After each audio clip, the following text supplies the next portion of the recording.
Dude, it's been a while. Yeah, it's been 2 months since we sat here and probably shot an episode. I will say that because you gotta think June. The only time you guys came over, like we were talking earlier, was Been busy. on Aaliyah, her birthday, and Yeah, having everybody birthday here. We party. couldn't really shoot a podcast. You guys were busy every other week Dude, in June. it has been wild. This whole summer's been busy. I haven't even had a chance to train or anything, man. Yeah, no. How's your sister doing training? Been She's training? liking it. She's only really going when I could take her. When you could take Tuesdays and her. Thursdays. Some of those days it's like, hey, I'm dropping you off. I gotta go handle some stuff. Go to the grocery store or something. That's what it If is. I don't go to the grocery store, we ain't eating tonight. Because I don't want to Someone's go gotta to stay back with 2 kids. Dude, exactly. And I don't want to go grocery shopping at 8, 9 o'clock when I'm done training. Mm-mm. And I need to shower and Go get home, home. shower, relax. I want to see do the your kids thing. a little bit. Exactly. I got to wake Yeah. up in the morning. Dude, it's hard, man. People don't realize, man. It's been a lot harder lately to actually sit down and dedicate and read a comic. I will say that. Dude, yeah. It's been a lot harder as as well. of recently. It just feels like, especially like me and Todd have gotten into fishing quite a bit. So like any free time, we're trying to go out and go fishing and go do that. And it's literally a 5-minute drive. We in our free time we'll go spend an hour. Dude, that's cool, but man. It's fun. It's fun. I will say that it's been fun. I feel like I'll definitely want to dive more into comics once it hits, the colder weather. Yeah, for sure. Outside. When you got a little bit more time, not going outside as much. Time indoors, exactly. Yeah, exactly. Man, it's been hot out there, man. How's the fishing going, though? You caught anything yet? Terrible unless you go early morning. I'll be honest with you. That's how it is, yeah. I'll be honest with you. Before the water starts to boil from the sun. Because what we have out here in Emmett is we have 2 man-made ponds, man-made ponds, if you will. So Idaho Fish and Game has during a year, they stocked up like 1,500 trout in between Dick Knox and another pond that we have out here. So 1,500 trout.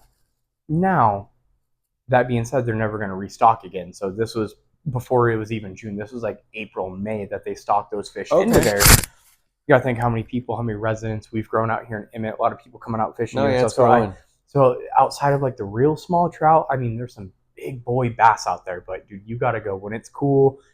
I went fishing. It was like 4:30 in the morning, and I kid you not, like every couple of seconds, a bass was jumping out of the water. Dude, all right. Big old bullfrogs behind me, making this noise. Dude, it's the coolest thing. But you gotta go early. The hotter it gets, those fish are at the bottom. Dude. And you're just cooking out there, probably. Yeah, I'm telling you now. Between me, my wife, my father-in-law, we have taken all of our poles and have set them up for bass pretty much. Now, my father-in-law, granted, he probably has like 18 different poles set up for salmon, trout, catfish, bass, whatever. He knows exactly what he's doing. We're just barely getting into it, but me and my wife are just pretty much just set up right now for bass only and trying to get the bass in. Some big boys out there. But it's been fun. And going and doing that, it's been fun. Yeah. And I feel like it's not like maybe me and my wife need it, because when I am reading these comics, I don't know about you, I get so devoted to reading the storylines. And like, even I was trying to skim one before you guys came over. And if I don't have my full attention, it's not just to look at the detailed picture that the artist drew or anything. It's to kind of grasp my mind around the storyline that's going on. So I want to dedicate and kind of block out noises around me so I can focus on this. It's almost like watching a movie with a siren going on behind you. If you have that siren, you're not going to enjoy the movie. You're not going to understand it. It's the same thing with reading. You really got to sit down and truly dedicate yourself. You do. Yeah. It's hard to only getting an issue per month, because it feels like we're only getting like a slice of the pie. A slice of a pie. Yeah, a slice of a slice, dude. A bite. And it's like you want to delve as much time as you possibly can to remember some of the stuff, because would it not almost, sorry, I don't mean to interrupt you, would it almost not be more beneficial, just like we got the Wolverine, we got that 10 comic run that we got with the one that you bought. Would it almost be more beneficial to wait until a run comes out? Yeah, and like read that entire instead run of getting issue per issue, maybe even do like trades whenever they, however it's done. They'll release like 5 or 6 issues, and then they'll release a trade with all those 5 or 6 issues. So it may take us 6 months. It may take us a little bit longer to get that story. I think that almost sometimes is better at times. Because some of these stories I feel like maybe read better just one continuous story after another. Because maybe like Spectacular Spider-Man, maybe we're just not. I mean, there's a couple reasons why we're not liking it. Did we cut it off too soon? I don't think so. I don't think so. That was on the chopping block. We were talking about that for a couple times. It's done. It's gone. It's done. Gone. I mean, I guess we still got 2 more issues coming in the mail, but am I caring to read them at all? No. I might just hold on to them and just throw them in the vault for a real rainy day. You never know when they might be worth something. Exactly, that's what I'm saying. I'll throw them away for a rainy day.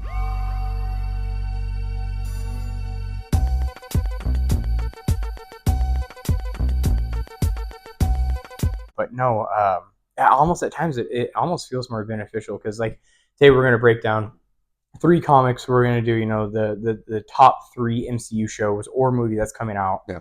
But at times it's hard to break down a singular comic book in a certain issue only at times because it's hard to kind of we can deliberate and kind of go off of where we think it's going to go, what they're trying to say. Right. Sometimes it's almost easier to interpret it and really have like a true hard feeling, when not have your feelings change. Yeah, you read all of it. Pie. Get the whole pie. That's what I'm saying. That's almost perfect. Yeah. But I will tell you this though, reading Ultimates, these people don't treat it like the other comics. There's not a lot to wonder. I'm enjoying reading Ultimate Spider-Man and the Ultimate so far, which we just bought and we're going to review today. But the writers of the Ultimate series, what they're doing at Marvel right now, that's great. Yeah. It's been a great story. It's really delving in, and before each issue, it kind of gives you a quick rundown of what happened before. Most comics do, but it's such a detailed and it's such a slow-paced comic. It's almost perfect. You gotta have good writers, man, especially for the slow burn comics that are telling a big overarching story that's going to be going on for 10, 12 issues. You got to have a good writer because some of these comics, if you're just judging them based on one issue per issue, some of them are trash. Like terrible. You would come back thinking, man, what did I just read? Why trash, did I buy it? Garbage, boring. And then you're not even looking forward to the next one. You're not even looking for the next exactly. episode. But then the next one, okay, it brings it all around full circle. We've had nothing bad to say about Ultimate Spider-Man, even though it has been a slow burn.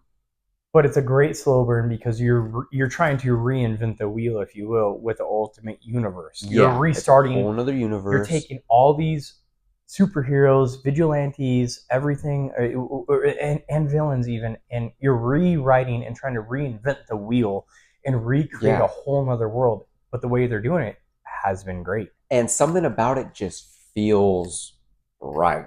It does, even though they're so different. Go back to Ultimate Spider-Man. You got Ben alive. Not only is Ben alive, he's best friends with who? Yeah. Joe Jonah Jameson. They're walking the line between it's different, but it feels true to who we know Peter Parker is, to who we know Spider-Man is. And Peter having that feeling after Tony dropped that spider and that ball with the suit and everything in it, and him being like, I felt it in my bones. I knew this is what I'm supposed to be. And it's just those little subtle hints to still throw back to be like, yes, so this Peter, he felt something. He knew he was supposed to be something. It still kind of ties the line with the main Marvel. It's just good writing, good storytelling. I keep harping on it, but something about Spectacular Spider-Man, it just felt like a ripoff. It felt dull, forced. Something about agendas. I feel like there's agendas. There's some sort of agenda or some sort of something that just doesn't sit right. But Ultimate Spider-Man, everything about it just seems right. Of course, we understand they took liberties bringing back Uncle Ben. It's a completely different story. That's what I'm saying. That's what's cool about it. And they're kind of bringing it, and it's not just only Uncle Ben is alive, and he's not just with May. They didn't get their happily ever after. May just died. Think about it. May just died. They make it real still. It doesn't feel forced. Yeah, so there's still some sort of realism to it because there's a natural cut to it. So you think he still has some type of parent figure.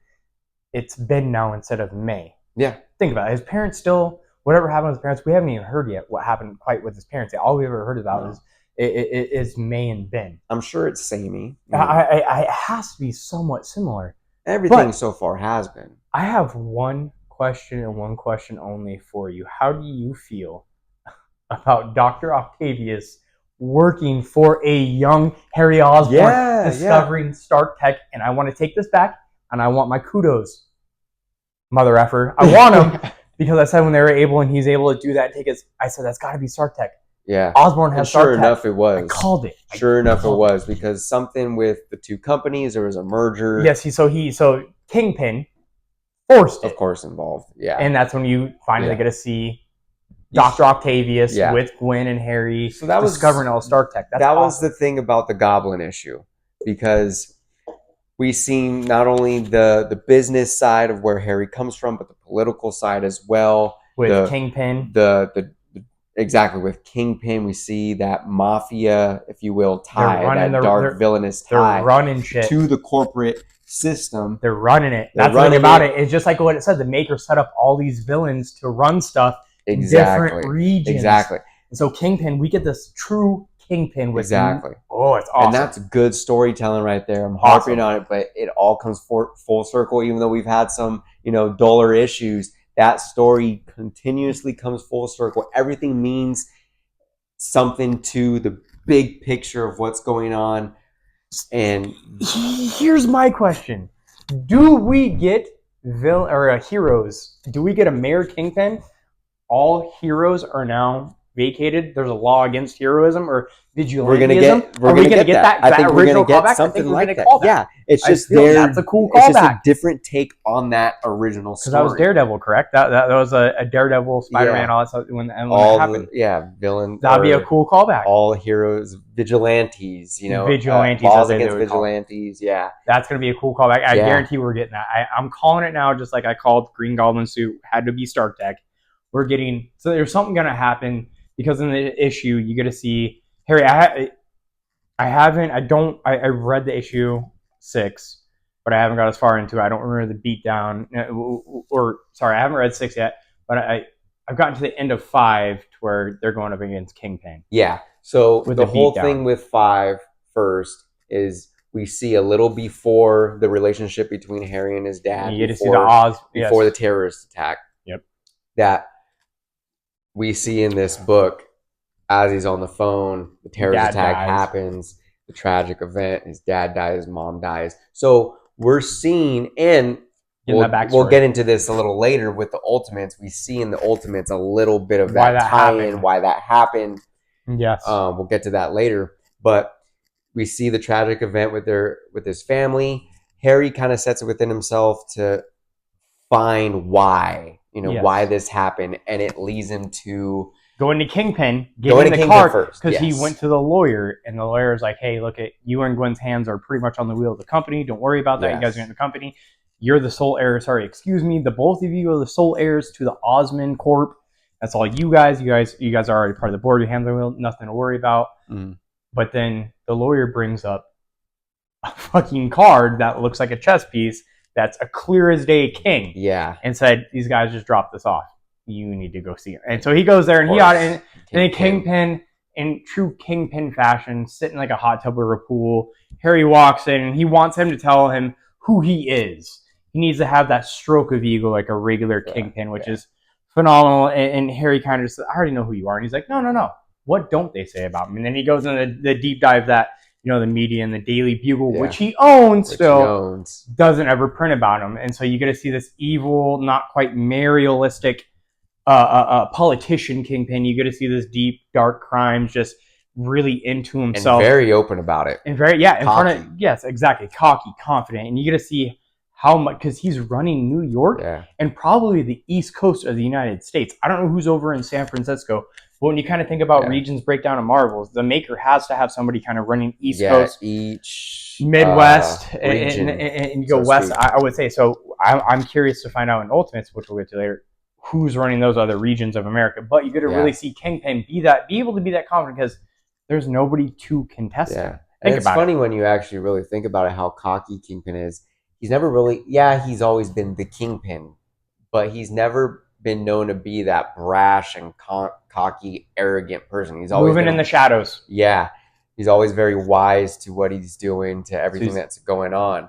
Which he still is, don't get me wrong. We'll get to that in a minute. But he's had his finger on the pulse for too long because he has nobody to contest I wonder if that's something later in the story that the heroes of this world will exploit their cockiness. I'm hoping. Dude, I hope so, because that would be a great storyline even for the Ultimates, to be able to exploit them not being contested, not having a hero to go against them, and not have that. Exactly, because in this universe, the villains have had no adversity. No pushback whatsoever from anybody. Exactly. Think about it.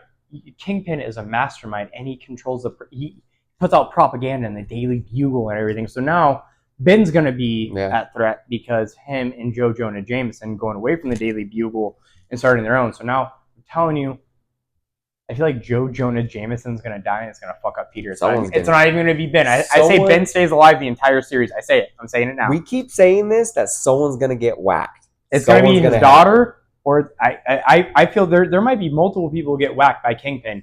But when you think about the family molecule breakdown, it's going to be his daughter because she knows who Spider-Man is, and I think it's going to be Joe Jonah Jameson. Who else dies to help take down him and Ben's? I'm telling you, calling out. I think Peter's going. I think in this universe, Peter is going to experience 2 tragic deaths, and it's not going to be one completely after another. There's going to be a little time maybe in between, and then there's going to be another tragic death. Well, we might see a real dark.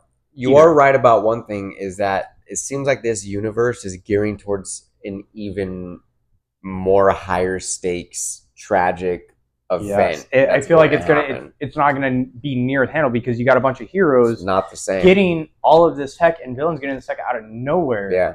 Think about it. So exactly. Shit's gonna hit the fan real quick. And villains aren't gonna these people are gonna want to step up and be heroes and not have a pure heart, kind of like how Peter has. I think there's gonna be a turning point for Harry. And I feel like something's going to happen with Harry, especially maybe in the Ultimates, if we see a crossover with Spider-Man and Harry figuring out Tony's still alive. There's going to be something that happens, and there's going to be a thing with Harry where it turns him around. And I almost feel like it's going to take Mary Jane and Gwen to say something. And it's not going to be able to be Peter. I feel like Peter and Harry are going to fight it out during it. That's if something that I think might happen. It's got to happen because you got to think Tony actually recorded that message for Peter. Yeah. Harry has now fumbled upon this tech, had Doc Ock now create his suit, his hoverboard, even though the machines could fight with the arc reactor and everything. He didn't feel Doc Ock didn't feel comfortable enough messing with the arc reactor. So I feel like Peter is going to.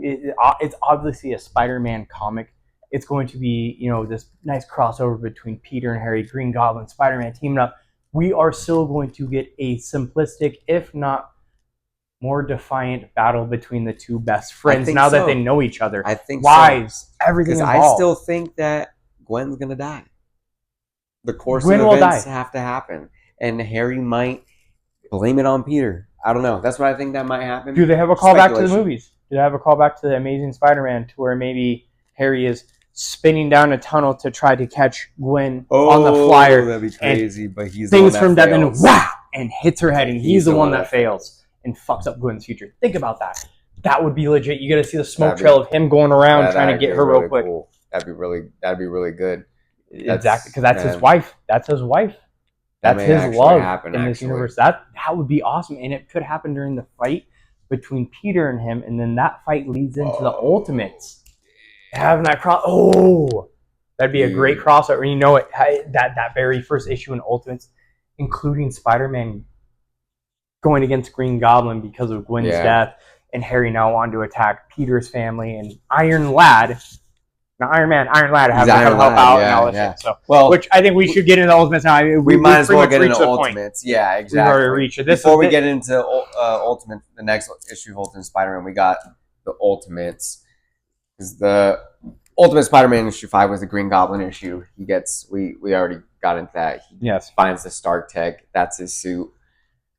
The Ultimates, though. Ultimate 1. This is where it's starting from. This is it. This is the Avengers book of the Ultimate. The Ultimate Universe. The Ultimate Universe. This is the Avengers. This is where it's at. This is the people coming to save this Earth. Yes. We don't even have the Earth's number yet, do we? I don't think they've even discovered there's a multiverse yet. Yeah, I don't even know. I mean, they have to a sense that there's a multiverse, but they haven't established what the number of the Earth is. Like they haven't got that far. Whatever. Because Tony understands that in all these other universes, we're all heroes. Watcher. Yeah, we're all heroes, and there's this villain, the Maker, that's allowing villains to rise, and there's no heroes. Pretty much an evil Maker. So are we going to get the Ultimates facing the Maker in this? That's what I think this is going to build up to. Who the Maker actually is. Who is that? It's always going to be the green guy. Or sorry, no, that's a Watcher. The Watcher is the green guy. Or am I wrong? I think it could possibly The other thing about be. the green guy is the guy from Hulk and with Red Hulk and coming up, and you have the big oblong guy looks like Oh yeah, Mastermind. yeah, yeah. That's Is that the maker? Or is that? Why can't I think of it? I It's an know it. alien race, and it's a rip off of Green Lantern. I know the guy. It's man. He was in Edward Why can't I Norton's, think and he of it? wasn't But the Green Alien yet. he's He's a supposed to be in the scientist. Captain America 4 movie. Okay, yeah, Yeah, but yeah, yeah. yeah. So I almost want, but the maker of the Watcher and all that, having that go on, they're going to gear up, and it's going to end up coming to that because Tony figured it out. There is going to be a big reveal of who the maker is, and I'm sure it's going to be someone that we all know, an established villain that's already in other Marvel universes. It's just this one happened to get the power to make his, not necessarily make his own universe, but take over his own universe. How long ago did the Ultimates come out? I think it's been 2 months now because it 2 came. months. Loki season 2 was done when? It ain't gonna be the. It It's ain't gonna be the Watcher. earlier That's a this reach. year. That's a reach. Yeah, that's a reach. way earlier this year than that. With the thing with the life with the Maybe tree of last- life and shit. last- That'd be different to see that type of an evil Loki or something of that matter. If That'd it be was cool. Loki. Yeah, that'd be cool. A random out of nowhere, and it'd probably leave me going. That's probably That'd be stupid, crazy. but it'd be crazy. That'd be crazy. It'd be something completely out of left wing to tie in the MCU with it, but they're not going to do that. But we'll find out who it is, and it's. I feel like every villain knows who it is because they deal with that person on a consistent basis, and I feel like we're going to see that maker come and talk to Kingpin here soon, and talk to all these different people. Yeah, we're gonna see something. So we're at so at the point we see a young Tony Stark. This is a real young Tony Stark. This is real immature. There's no Pepper yet. There's no nobody. He looks like maybe early 20s, man. He seems like young. fresh out of MIT. If he even graduated MIT yet, If he had to have needed to. if he even needed to, exactly. And by the end of the episode with the email, it seemed like they were fairly close. There's always been this estranged father-son relationship, which probably is a lot more relatable to more sons and fathers out there in this world than what people probably truly realize. As estranged, but it seems like it's not so estranged as the regular Iron Man and Tony and his dad usually. Close. Exactly, they seem closer in this universe. So at this point, do we get a true kind-hearted Iron Lad, like a Captain American, almost, because he doesn't seem like he has an envy over his dad and Captain America, because Captain America isn't even mentioned yet. Yeah. Steve Rogers probably died back in 1960 without any of this stuff going on. And not as big of a playboy Tony Stark. That's what. So this is where it comes into Iron Lad. So we're gonna get like a true kind-hearted, true Christian-based Iron Lad. Man. Yeah, young Iron Lad. A true Tony Stark. Who's actually grown. Like he's not like an older guy, playboy guy that, I have this tech, I'm gonna be money and women, no, money and women driven. Guy. That's what I'm saying. Money and women. I feel like he has that kind heart. That's what I'm saying. Do we almost get a Captain America hearted Iron Man? Yeah, because the Captain America that we have in this universe he's already established as Captain America. Is he? Like. So he's actually. So I haven't even seen it yet. That's what it seems like. I haven't even seen Captain America, but I also can't recall. It has been like a month ago since I read the issue. That's true. Since I read the issue, I don't even know if there is one, and it could have been mentioned. You could be completely right, but I feel like I don't think that we got it. Because I think they referred to him as the guy that was frozen or whatever. Did they? Okay, so he had just been thawed out, I suppose, but still.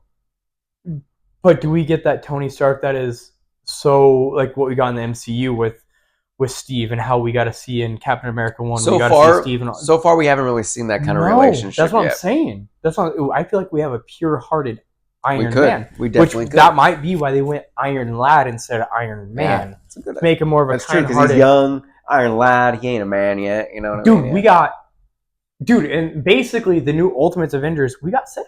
How do you feel about that? Yeah. How was your one feeling? Very interesting. With Thor, because you can't just have Seth come in without Thor. No, so of course Thor is already But Thor was on the table looking like he was like injured from battle or something. He's all messed up, and so and Sif, yes, I remember that aspect of it. But we got Sif, and then the big reveal. I love it. I ruined this for you before you even read it, because I read it and I was so excited about it. The biggest turn, dude. Well, outside of Harry being like a hero goblin. Exactly. This is the biggest turn of them all. You take a villain and make him a hero, and you give that villain persona with somebody who already was a hero. who makes sense. Doctor Doom, who makes sense That's such a to smart be Doctor sign. Doom in this universe. Fuck being Reed stretchy. Richards. Who cares about being stretchy? No. Give Reed Richards the Doctor Doom throne. Because if you think about it, if Reed Richards was evil, he'd be Doctor Doom. He would. It's awesome. It's Doctor Doom. It is such. It makes so much amazing. sense. I absolutely loved it. I loved it. Yeah. I can't wait to see where it goes. It. I think Ultimate Issue 2 just came out this last week. We haven't got it. I think it's coming in this week because we order it, of course, to get the physical issue. But I think it's on that website, so we could just read it. That's probably the one. I will be honest with you. Out of Ultimate Spider-Man, it's been fun. It's been great. Deadpool, that very first Deadpool Wolverine was cool. It's confusing. The second one's a little, but Ultimates, man. There's just I think starting off with Spider-Man and kind of getting this quick backstory of this Earth. It's cool and everything, but then we decide, screw it, we're getting rid of Spectacular Spider-Man. There's just too many things that you and I don't like. Not even going to list them all off. Too many agendas. Everything being pushed. Axe it. We'll take those two. We'll take the next two issues. Just throw them in the vault. Who cares? Replace it with the Ultimates. There you go. Exactly. Boom. And that was the move. And reading the Ultimates after kind of being so far into Spider-Man. That one, I've absolutely loved it, dude. That's the greatest move. We are blessed. I don't think you understand this. We are blessed to have hated the Spectacular Spider-Man and say screw it and let's go with the Ultimates. Think about it, dude. That one issue of Ultimates was better than 4 or 5 issues of Spec. Nobody cared about Spec. Specman. We got to make sure we got to throw out there because it's Miles and Specman. Specman. Nobody cared about it. That one. It just feels like a ripoff. Dude. I already played the game. I played the game, and it feels like if you're going to continue that story, if you want to do a Miles and a Peter, it's just cheap ripoff. From the game. It's a cheap ripoff. It's and dumb. It's just weird too. Cheap, weird, and just nah. I got the games. I'll wait for the DLCs or there you go, DLC. Hey, speaking of the DLCs, I guess the DLC reveal is supposed to come out here soon during their Comic-Con or whatever. I don't know. Hey, so are they really going to release a game and then not do a DLC for a year? Because it's so highly related. Think about it. So we got it We got it in August. The Spider-Man one. October, I think. Yeah, no. So it was October with the very first Spider-Man. So then it was August, or was it October for Spider-Man 2? No. Okay, so it was September for Spider-Man 1, and then I think it was November or late September for Spider-Man 2, 4 or 5 years later. Had to be later. But with Spider-Man 1, with the DLC. We had DLC like 3 months later. There you go. That's what I'm saying. So they literally rode the high off of Spider-Man 1, PS5, Miles Morales, and they're running the high of Spider-Man 2 being the most highly seeked after game entering 2023. Dude. Now we're in 2024. The most seeked after game is probably NCAA college football 2025. Dude, college football looks good. I was telling Mo You're not even a sports person. You're not even a football guy. I'm not even a sports person. That's what I'm saying. I was telling Mo the other night, like, dude, the only sports game I'm actually interested, because we were going on the PlayStation Store, the only sports game I actually see that I'm interested in is college football. There hasn't been a college football game in 10 years. 10. Dude, 10 marks a decade. 2014. Dude. Yeah. So let me run this back. So I first started playing video games with my cousin on his PS1. I had to have been second grade. We were up here visiting in Idaho from Nevada. We'd come up once or twice a year, and literally my cousin always had Madden, and it had the gray, and then the cover athlete during the game had his full uniform and color, and he was the one person that stuck out, and it's an image from an actual game, like someone took a picture. So that's what I grew up on, and then once they started doing NCAA games, I loved it because so many more different teams, there's different rivalries, it's richer, there's something more authentic about college football. And I don't think a lot of people also realize that colleges is where football started. It wasn't the NFL. Exactly. You want to know who started? Where do you think? Penn and Yale. Penn State versus Yale. And where do you think these pro football players are coming from? Exactly. And the big thing back in 2014, I got canceled because of name, image, and likeness. So they couldn't play these. They couldn't pay these people. So I remember playing. My very first Xbox ever was an Xbox, and it had Larry Fitzgerald on the cover in a University of Pittsburgh Lions uniform. Dude, I remember liking those games better than Madden. Yeah, I did, dude. And it was awesome because you got to run the option. It was just so much more fun. A bigger playbook. It didn't. Yeah, and I've never been into like sports video games. Like I played the baseball video games, like MLB. I forget what the ones were. I played them, 2K and all that stuff. You're a gamer, basketball, but I never really got really into them. But the college football games, I liked them better than Madden. And so this game is going to be the next Spider-Man, because Spider-Man 2 had this much hype, and dude, everywhere I look over, all over the internet, and it's just like college football. And you know what's funny? And the reason I bring this up is because I guarantee the college football game is going to have a DLC or some type of update. I'm sure within 6 months before Spider-Man. Continuous updates of new players, new teams, all sorts of shit. That's all I got to do. Which is crazy, because then I see Sony with Spider-Man. Like, you guys could be developing more storylines or DLC as a paying customer. Well, they got to finish the Carnage because the Carnage storyline. Yeah, they have to do all of that. That's what I'm saying. I would pay $10 to download. I will. However much for that DLC. I like the game that much, dude. Spider-Man 1 and Spider-Man 2 are the games that like I want to play a video game, but I don't know what the fuck to play. Excuse my language. I'll just swing Spider-Man, having fun. You know what I mean? Swing, have fun. You roll around the city. Random crimes are being committed, and then you can crawl up a wall. Exactly. Like I know I want to relax, and my wife's allowing me to, not deal with the kids right now. You gotta hang out, play swing around in Spider-Man, or I got Benny right here. You're swinging around. That's what I'm saying. That is the game to play, and honestly, that will probably be NCAA for me, because after the Deadpool and Wolverine movie comes out, because I believe NCAA drops the exact same day. So me, you, and surprise, Dallas, you're coming with us. We don't know if you're watching this. Most coming with us. So we're gonna have 4 of us. There we go. 4 of us going to watch Deadpool and Wolverine, probably the most anticipated MC movie. The 2 o'clock show 2 Fridays from now. I think not this Friday, but next Friday. Dude, that's gonna be a great Friday. Think about it. And I want to touch, now that we're kind of done with comics, I want to touch on, I feel like such an idiot, because I text you and I said, Deadpool's mouth isn't moving. This is the fight that I called that shit, and then like 10 minutes later, I was on TikTok, YouTube. Come on, man. 10 minutes later, and I had literally not seen a video about it. I put this on my dad's life, my mom's life, anybody and everything. I'm not lying to you. And then literally 30 minutes later. God, yeah. And then I see it, and I'm like, all right, so everybody has the same feeling as me. Damn, I thought I was being original. Well, dude, come on. It's like, is it really that much of a surprise? It's a Marvel Studios movie. Kevin Feige is going to Kevin Feige. Marvel's going to Marvel. And they're going to throw all their trailers or something. Distractions everywhere, all over the place. And I even zoomed in. I screen recorded you sent me the trailer. I zoomed in on my phone and did screen record, and I was like, dude, look at his mouth. It's not adding up. His jaw isn't moving. Like to the audio, it's not moving. Yeah, it's not. Of course. And dude, I think me having this random epiphany, although 10,000 other people, whoever else saw it too, and thought of it, just like us, I thought I was onto something. I was like, oh, dude, I almost wanted to make a random video about it and be the first one to put it out there. Glad I did. Well, even the reveal of the actual Sabretooth. I mean, we already got teased with some behind the OG. Yeah, the OG from the early 2000s Sabretooth. So in the original trailer that they revealed, it's a dark shadow character. It wasn't footage. Have the blonde hair. It's not him. So they CGI or whatever, So it wasn't until like the third trailer they showed, the reveal of Sabretooth, that person who was standing there wasn't some random ass guy. It was Sabretooth that's there. But hold on. I want to start all of this by thanking Hugh Jackman. Oh, yeah. Have you seen that interview yet?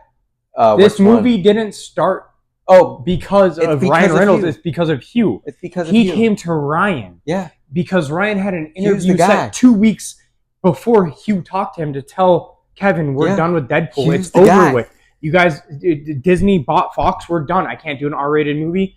Deadpool franchise with me is over with. He had a meeting set with Kevin Feige to say no more. This is a Hugh Ryan movie. It really, come on. This is a Hugh movie inspired because of Ryan. Yes, that's the best way to put it, because if it wasn't for Ryan calling out Wolverine and Hugh and all those fucking Deadpool 1 and Deadpool 2. The only reason why Disney greenlit this movie, it's because they're in financial burden because they're release flop after flop after flop. They have to. They have to. And Ryan's such a hard nose with this movie, it sounds like, and Hugh. And there's been so much backlash between even She-Hulk, the actress for She-Hulk. She was supposed to be in this. She's been a bitch behind scenes. And then it's been everything. And then we go back to, I think, the previous episode where Ryan was talking about how That opening, he wanted to have that World War II reenactment with So, Wolverine slaughtering I everybody. guess it's confirmed now. There is going to be a director's cut, a Ryan's cut. But the only thing that's confirmed that's going to be different, the only thing yet that's been confirmed is the Joy Behar jokes. Won't be in the theatrical cut, but they'll be in the director's cut. Nothing's been said about the war film. I'll take the Joe Behar because I hate The View. I hate I those hate women. it too. I hate I'll those women. take I'm it not too. even gonna get it. I'll take it. I'll buy the director's cut just for that because I want to hear. I want to hear Ryan as Deadpool. As soon as I heard that, I'm like, I'm buying it. Fuck Joy Behar. Fuck you, Whoopi. I'll say it right now. Fuck you, View. Yeah, Fuck they're you. so. Saying, Yeah. but anyways, Yeah. we're going off topic. But no, Yeah. it's. I just want to tell Hugh, thank you for this because if it was not for you, Ryan was going to completely give up on Deadpool, Dude. And all the reports of Hugh was so happy with Logan. He's done. He never wants to. And Hugh is the one that found a way to say, "Fuck it. Yeah. I'm happy with Logan. Let's get a different Push Logan." on Disney, push on Feige, because I guess now even Feige is kind Pushing of on Disney with it. I hear Feige's actually siding with Disney on some of this stuff now. It wouldn't surprise me. He's a multimillionaire that oversees. Come on now. It's Come on. You got to try to make. And the mouse is is. You got to feed a lot of mouths Yes. when you're at the head of the table. Here's the You got to thing. appease a lot of people, and I get it. But Kevin Feige, don't be a bitch. Here's Stay the true thing. to comics. Ryan Reynolds, he makes jokes about pegging and all that stuff. You know what I mean? Which he's going to make in this Deadpool movie. I hope so. I.e. the Peg trailer. Joy. Peg Joy. But the mouse is the one who actually does do the pegging. So it makes always sense been the mouse. that Kevin Feige's like, I don't know who to choose, Ryan or Disney. And he's stuck in a hard spot. He's stuck in a hard spot, and I get it. And you gotta find that even ground. You gotta make Ryan and all of the true Marvel Deadpool fans happy. Kevin Feige knows that Ryan Reynolds. They need to make That's Deadpool 3. They need to make the real Deadpool 3. Yes. After this movie, Yes. they need that. What they need is a true X-Force movie with the X-Men. So you need two more. Yeah.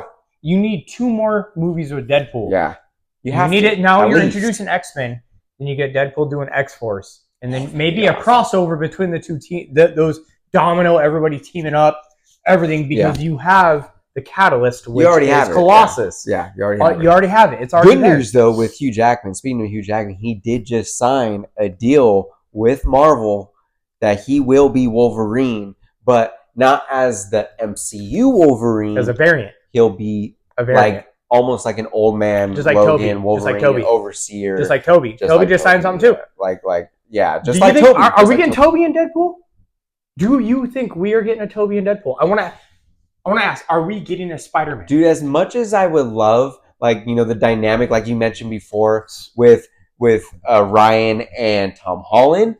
Toby and Ryan actually makes sense now as that a you best say friend that. Spider-Man. That's why I want to ask. That actually makes sense. Do we get a fucking Toby Spider-Man? That actually sounds great. With the hardcore webbing on the outside of the suit. In the void. Toby in the void. Maybe not forget Spider-Man 4 because the Spider-Man 4 finale with Toby would be great, but a Toby and Deadpool. Ryan?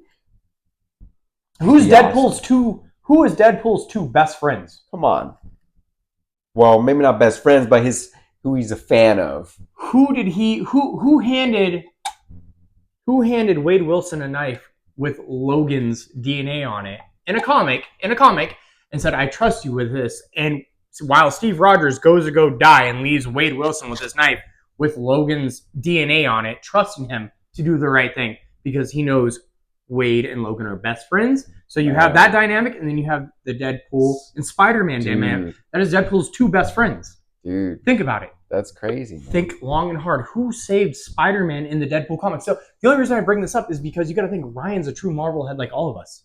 He was the biggest. He's the biggest pusher. Is what I'm saying. He's the biggest person for fans. So then you get another separate comic where Wade Wilson cuts himself and does a blood infusion with Peter Parker to save Peter's life.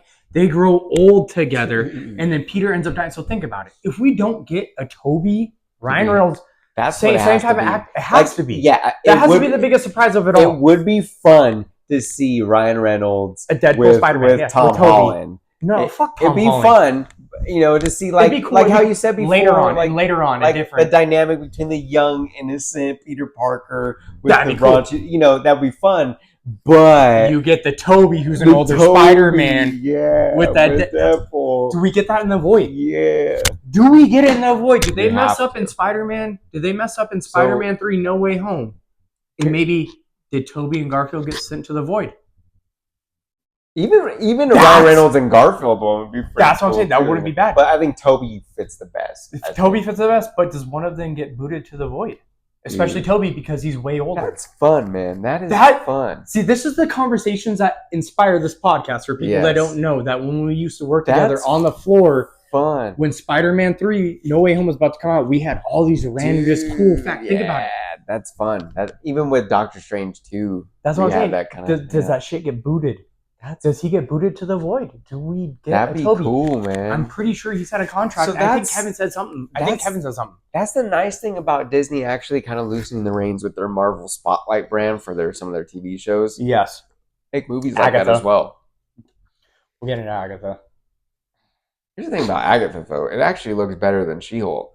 100%. It doesn't look good, but it looks like I might watch it. So maybe. So here's my question: is Agatha the first villain movie that the MCU was going to put out and bring back Wanda? You're right. Have her come back and be the hero after sacrificing herself and having all that shit crumble on her. So here's the thing about Agatha: she's not really a villain. She's more like an anti-hero witch. She is, but so that's kind of like a Venom, which we still haven't had the anti-hero in the MCU. Think about it. I could see from this show a Midnight Suns thing coming. Is Wanda part of the Midnight Suns, though? Because it's going to come with Wanda. We already seen W. Maximoff when it comes up, so that's what I'm saying. Is this going to be Wanda's turning point to where she gets to come back as a hero after feeling like this god and having this power? Supposedly, do we get the good Scarlet Witch? She's definitely not dead. We've had Wanda Maximoff. We've had the Scarlet Witch.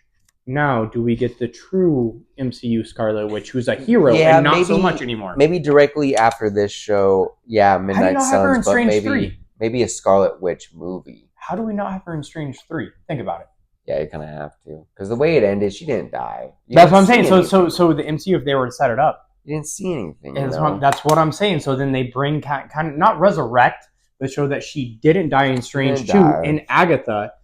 Maybe come back in Strange 3 and then part of Avengers, she's there in Avengers. That's the thing with Marvel. That's the thing with Marvel deaths. They're not dead until you actually see them die and buried. And unless it's Tony. Even then, they're really not truly dead. No, they never are. But I think that would be the smartest way. Is that in this Agatha show? Obviously, you signed. I forget the actress's name, but she's kind of a high-profile actress. She's not some, she's a B-list, maybe not quite A-list. She's not C-list. She's been in like those, sitcoms and shit like that. Yes, exactly. She's been in sitcoms and kind of been all over the place. So you kind of sign her, and with her reputation, and I say the movie she's been in, this show has got to be kind of a bigger deal to reintroduce. And it had to be something the bar. It's got to be. You got to bring back Scarlet Witch. It's got to be something in this, because why waste the money on this? On Agatha. Remember, it's Agatha. So stupid. It's like, why? Think about it. This isn't a big name for this. This isn't Moon Knight. Even in the WandaVision show, it was like, yeah, it was Agatha all along. In the show, Agatha all along. It's like, who asked for this? Hey, here's my assumption. It's what I teased earlier in the kitchen. White Vision is coming back in Agatha. He's gonna be the one to pull Agatha. That'd be cool. It's about time. He's gonna be the one to pull Agatha. It's about time. I'm telling you. I'm calling it. I got a little bit of goosebumps. I'm telling you. It's about time. White Vision, the OG Vision. Dude, because how many projects, how many movies, how many shows have we seen since White Vision, dude? And he hasn't been around. He disappeared. He disappeared after Wanda's made-up Vision kind of restored everything in him and let him know, hey. Vision again. So I think we're going to get a return of White Vision to Agatha. I think that's a hype. Because the trailer wasn't bad. It was a pretty good trailer. Like, it seems like it's going to be like a detective crime show. Just like kind of WandaVision. And although they went detective crime with a sitcom aspect, I think it's going to be more detective crime. But just like WandaVision, is it all fake? It's going to be fake. It's going to have to be. It's going to have to. It's going to take part in a little town, and it's going to take. What it's going to take is White Vision realizing that she's still underneath that was WandaVision's spell, underneath Wanda's spell. Grab her out. Now that Wanda's done and gone, I'm calling it now. Both. So that was my thing with WandaVision, which is both a critique and good play on the story, is the fact that it was all fake the whole time. Which it fit into the story, especially with Doctor Strange sitcom and all that shit. I liked all that. It was cool. It was awesome. You know? It was hard with that very first episode. But realizing it was like, oh, it's all fake. What does this amount to? But then we got Doctor Strange as people. It's a play to us as people, going off of Full House. Going off of Leave It to Beaver. Going off of all the different family sitcoms. It was cool. It was cool. It was good. Honestly, I will say this. I will say it non-candidly. No, that's been the best show. I love Loki. I love... Hawkeye, every other show that we've had, I've loved Echo. Echo's been good. Echo is good. She's up there. She's not my top Hawkeye, three. Not my top for me was my favorite, but no. WandaVision is number one for me. Hawkeye I like WandaVision. Don't get me wrong. I was actually surprised at WandaVision. WandaVision was what brought me back to the MCU. Did you know that? 100%, because me and you were talking about it, and I think it... That's when Mo was working with us. Yes, that was when Mo was working, and it took me and Mo, because you were... I don't want to say you were courting your wife, but you and your wife, it was almost a courtship because you two were spending a lot of time together because she'd come bring you lunch and shit. I remember it took me and Mo saying, like, David, watch this show. But you know what was crazy is that I was actually kind of off-put by the MCU or Marvel in general. It was the agenda and everything in entertainment at that point in time. You were, at this point, you got to think we were kind of opposites with this movie, but I actually wasn't too much of a fan of Age of Ultron, but you were. I loved it, dude. How are you going to tell me? I thought the first Avengers was all right. I like Captain America 1. I like Captain America 2. Dude, Scarlet Witch fucking destroying the Avengers from inside. Rewatching it for the second or third time, it was like, okay, I like it more than I did the first time. But for some reason, the first time I didn't like it. It's so much. But when you actually, if you were to break down, and if I were to do a Venn diagram, as our great VP would say that she's in love with, and if you were to do a multiple Venn diagram, it's just how everything tied. I'm sorry. I like it better than the first time I watched it. It's better than Avengers 1. Loki was great. Yeah. I'm sorry, Age of Ultron, everything that took place. No. I don't know. That is the greatest superhero team up. They are destroyed with inside and have to come together. You know what? Maybe I put too much blame on Age of Ultron, but I actually blame Civil War more. For some reason, Civil War was forced, and it made to where Steve Rogers could pick up Mjolnir. Either. I didn't like Civil War either. I mean, there was aspects of Civil War that I liked. You know, of course, Spider-Man. But it's like... It was a young Spider-Man, different, but hey. And around that time, it was like 2 years after Andrew Garfield, and it's like... And we're getting another Spider-Man all over again. We're now like, what, 3-4 deep at this point? I guess when I was like 18, 19 years old, I didn't give a shit. But when you fucking think about it, we got Winter Soldier. Murdering. Yeah, that's true. When I rewatched I rewatched it fairly recently, like maybe a few years ago, because I rewatched all the MCU movies and lead up to... I've rewatched everything 3 times. I watched it in lead up to Spider-Man No Way Home. Mm-hmm. You had to rewatch, because at that point in time, I believe it made its way around social media where it said everything. Because all the multiversal stuff, Doctor Strange being involved. At that point, around 4 or 5 years ago, I didn't watch Doctor Strange 1 at that time. So I was behind on a lot of stuff. Oh, yeah, no, it all ties together. But no, Age of Ultron. If I were to ever say, fuck Endgame at this point, pardon my language, I'm sorry for cussing, but screw Endgame.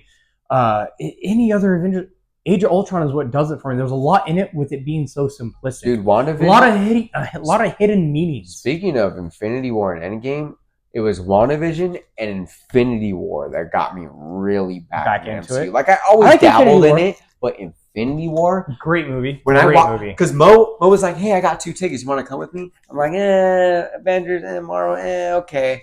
And then I watched it. I'm like, Infinity War, they lose. They lose. It's the biggest... Dude, I gotta watch the next one. And that did it for me. That had it for everybody. That's why that's one of the highest grossing selling movies, because... It was a Disney movie. I remember at that time, I was even telling all my friends that I knew weren't really into Marvel, dude, if you even kind of remotely like superhero stuff, sagas. You gotta watch if you like sagas. And I was like, I told him, this is coming from me. I didn't really care for superhero movies at that time because I was just I felt did dirty by them, you know? Actually, it was ever since Spider-Man 3. And it took Way Iron back. Man 1 to get me back into it. I will say I that. liked Iron Man 1. Don't get me wrong. That took me to get back into Yeah. true storytelling But and going I back told to my issue friends, like, dude, you gotta watch this. I know it's superheroes. You gotta watch this movie. There's a lot of... Dude. It gives you emotions. That's what Disney I needs to remember get back to. because me and Mo were there opening night. I remember walking out of the movie theater. I seen people crying. Because People were crying. they thought Tony was pretty much fucking dead. He's dead. I can't believe it. I feel defeated. And then Endgame comes on and he actually died. I heard this chick 2 seats down. I'm defeated.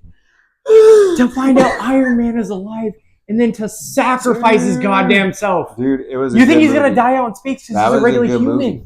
Great movie. Great movie. Seeing the villain actually win. You've never seen that before in a superhero You don't see that. You never fucking see it. You've never seen that before. The was only villain I want to truly win, come out on top, kill off an Earth. Who? The only motherfucker able to eat worlds, brother.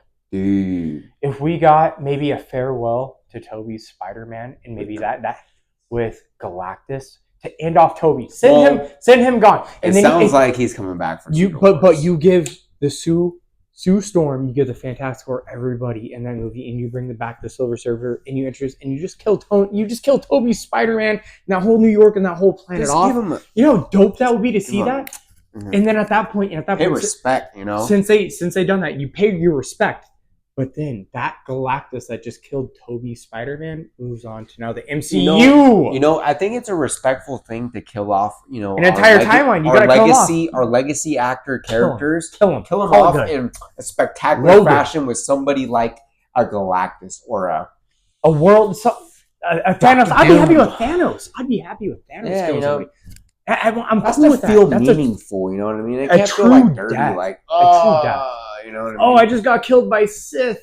Nobody fucking cares about Sith unless Thor's involved. But that she's a hero, but that she's not a villain. I get that. Just random fucking non-character. For not only the character but the actor at the same time. Toby, yeah, that's what I'm saying. If you were to have send him off. I don't care about Kirsten Dunst or whatever her name is. We could just ignore her. Just Toby. No. Send off. I want Galactus to grab that bitch by the legs and bite her in half in front of Toby's Spider-Man and then go and then fucking dude. After Deadpool and Wolverine, I want to see more. You know, I told Mo gruesome stuff. There's two things that I wanted out of comic book movies is team ups. Just do team up movies and mature movies, mature content movies, mature low level. Because I feel like as a Marvel fan or every Marvel fan probably is we've grown up with these characters. We want to see them grow up with us. Yes, that's what I'm saying. You know what I mean? What I'm saying. So we get Toby. I'm tired of seeing Spider-Man as an 18-year-old. Or a 16-year-old. I want to see him as a man, like Ultimate Spider-Man. You know what I mean? 20 years from now, I want to see Ryan Reynolds, 70, 80 years old, playing Deadpool, fucking saving Toby. My healing factor ain't too good now. That's what I'm saying. Dude, that'd be so cool. Dude. Just kill him off. Let him go. Also, I gotta mention this real quick. Those K-Swiss campuses are clean. Yeah. I'm just gonna throw this out there. Those K-Swiss campuses are clean. You gotta get them online. Sales. You can't get K-Swiss anywhere else. But I just want to throw this out there. It's the original white. That's what I'm saying. Those are the K-Swiss campuses. I notice those and I see it. I just want to throw that out there. I notice. I see it. I had to. That's something from our $50. That's my childhood. Something like that. That's my childhood. It's just like the Adidas campuses. You got the K-Swiss campuses. Had to. Cleanest white shoe outside of. Had to. At least you didn't get the Cortezes. Thank God. Don't mean that by the color of your skin. That sounds really bad. I don't mean. Fuck Cortezes. Nobody even likes the white and black Cortezes. They're terrible. The Cortezes. I mean, they feel worst nice, campus but they shoe. look. Worst campus shoe. Maybe they don't good really for look tennis. that appealing, but they feel good. They were designed for tennis. Fun fact. They tennis. actually do feel like you're walking on air. Yeah. No. Let's fucking call this episode. I think it's been great. Let's call it. We didn't get into everything, but there's way more. We're gonna. Yes. No. I think this was a good time, man. Yes, it's been a great time, friend. For sure. We're gonna call it good. And yeah. All right. Stay safe out there.